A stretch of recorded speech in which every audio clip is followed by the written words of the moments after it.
Sahabat, siapa di antara kamu yang pernah merasa ada konflik antara hati dan pikiran kamu? Ketika hati kamu bicara satu hal, tetapi pikiran kamu bicara hal yang berbeda.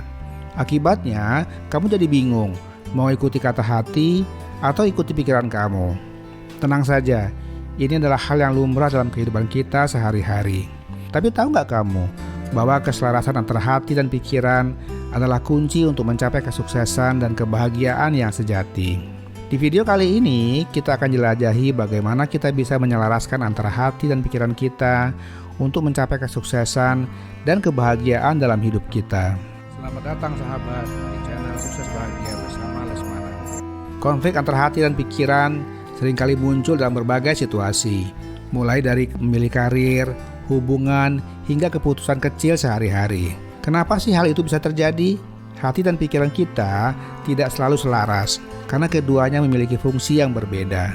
Hati selalu berhubungan dengan emosi, perasaan, dan keinginan pribadi, sedangkan pikiran cenderung rasional dan logis.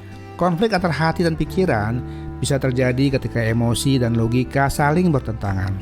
Sebagai contoh misalnya, bayangkan seseorang yang memiliki pekerjaan yang stabil dan menguntungkan secara finansial, tetapi merasa tidak bahagia dan tidak puas dengan pekerjaannya. Secara rasional, pikiran orang tersebut mungkin mengatakan bahwa pekerjaan itu memberikan penghasilan yang cukup, keamanan finansial, dan manfaat lainnya seperti jaminan kesehatan atau pensiun.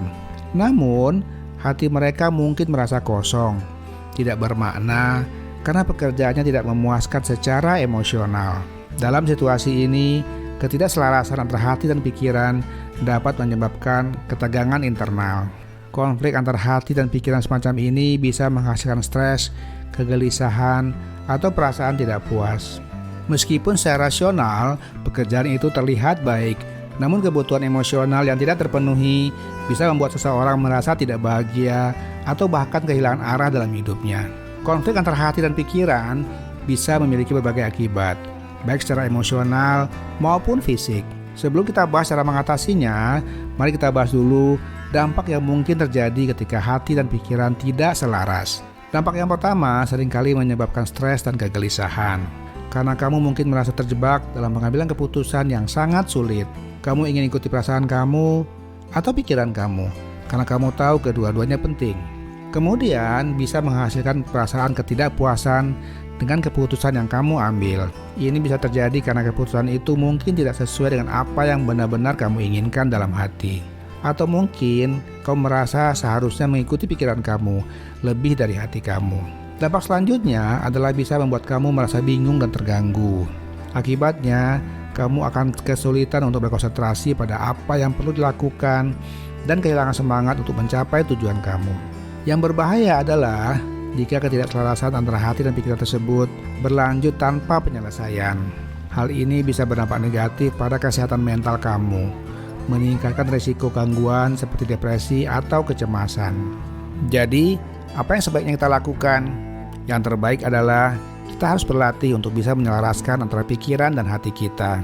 Ketika hati dan pikiran bekerja sama, seseorang dapat membuat keputusan yang lebih bijaksana, merasa lebih puas dengan pilihan yang dibuat, dan mengalami kehidupan yang lebih bermakna. Keselarasan hati dan pikiran tidak berarti bahwa emosi harus selalu sejalan dengan logika, atau sebaliknya. Keselarasan terjadi ketika kita dapat mengintegrasikan kedua aspek tersebut dalam pengambilan keputusan dan tindakan kita. Bagaimana caranya? Baik, sekarang kita akan bahas beberapa langkah yang dapat membantu kamu mencapai keselarasan ini. Langkah pertama, lakukan introspeksi diri. Mulailah dengan merenung tentang diri kamu sendiri. Kenali perasaan kamu. Apa yang benar-benar penting bagi kamu secara emosional. Misalnya, kamu mungkin menyadari bahwa sukses karir tidak selalu membuat kamu bahagia jika tidak sejalan dengan passion kamu. Langkah selanjutnya, kenali emosi dan logika kamu. Pahami bahwa emosi dan pikiran kamu memiliki peran yang berbeda dalam membuat keputusan. Identifikasi bagaimana emosi kamu mempengaruhi keputusan kamu dan bagaimana pikiran rasional kamu memberi pertimbangan logis. Contohnya, ketika kamu ingin mengambil risiko, tetapi pikiran kamu mengatakan itu terlalu berisiko dan lebih baik menghindarinya. Langkah yang ketiga, jembatani kebutuhan emosional dan logis. Temukan cara untuk memadukan perasaan kamu dengan pemikiran logis kamu. Misalnya, jika kamu ingin mengejar passion kamu dalam seni, tetapi juga mempertimbangkan kestabilan finansial, kamu dapat mencari cara untuk mengejar passion kamu sambil tetap mempertimbangkan kebutuhan finansial kamu. Langkah selanjutnya, tetapkan prioritas dan nilai kamu. Evaluasi apa yang benar-benar penting bagi kamu dalam hidup. Gunakan nilai-nilai kamu sebagai panduan untuk membuat keputusan yang sejalan dengan hati dan pikiran kamu. Contoh misalnya, jika kebahagiaan dan kesejahteraan keluarga adalah nilai utama kamu, maka keputusan kamu harus sejalan dengan nilai-nilai tersebut. Kemudian, langkah berikutnya adalah mengembangkan kesadaran diri. Perhatikan reaksi emosional dan pemikiran rasional kamu dalam situasi-situasi tertentu. Latih diri kamu untuk menjadi lebih sadar akan bagaimana hati dan pikiran kamu berinteraksi dan saling mempengaruhi. Contoh misalnya, kamu mungkin menyadari bahwa ketika kamu stres, kamu cenderung membuat keputusan yang impulsif. Langkah selanjutnya, yang banyak sering dilupakan orang adalah komunikasi dengan diri sendiri. Berbicaralah dengan diri sendiri secara jujur. Pertimbangkan pro dan kontra dari situasi atau keputusan yang kamu hadapi. Dengarkan baik-baik apa yang hati dan pikiran kamu katakan. Misalnya, kamu dapat bertanya pada diri kamu sendiri, mengapa kamu merasa ragu-ragu tentang suatu keputusan, dan apa yang membuat kamu merasa lebih baik tentang itu. Beri waktu untuk merenung dan menggali perasaan kamu sebelum membuat keputusan. Misalnya, jika kamu merasa terjebak dalam suatu konflik, berikan diri kamu waktu untuk tenang sebelum membuat keputusan. Kemudian langkah terakhir adalah latih diri kamu untuk lebih terhubung dengan perasaan dan pikiran kamu. Hal ini dilakukan dengan memusatkan pikiran pada momen saat ini tanpa menghakimi atau menilai. Kamu dapat melakukannya dengan cara duduk tenang, menarik napas dalam-dalam, dan memperhatikan pikiran, emosi, dan sensasi tubuh kamu.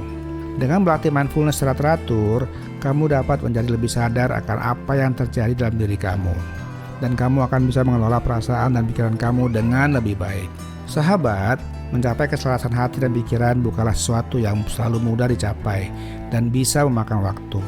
Namun dengan menghormati dan mendengarkan kedua aspek ini dalam pengambilan keputusan kamu bisa membantu menemukan keselarasan antara hati dan pikiran kamu.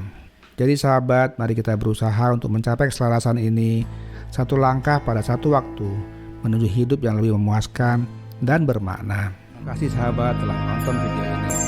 Semoga bermanfaat. Jangan lupa untuk subscribe, like, dan komen. Sampai jumpa di video-video berikutnya. Salam sukses dan bahagia.